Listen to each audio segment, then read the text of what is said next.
ko lagi ay long sleeves na t-shirt at faded na lonta. Pero noong makilala kita, nagbagong bigla ang aking timpla. Natutuwa ko na magpariban at mag-ahit ng kilay at least once a month. Hindi ko alam kung anong meron ka na sa akin ay nagpalambot ng bigla. Sinong mag-aakalang lalaki pala ang bibiyag sa tulad kong tigring gala.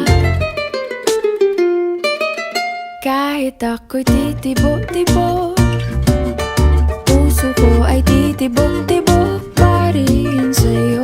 Isang halik mo lamang at ako ay tinatablan, at ang aking pagkababae ay nabubuhayan na para bang bulaklak na namumukadkad. Dahil alaga mo sa dilig at katamtamang sikat ng araw-araw mong pag-ibig sa aking buhay.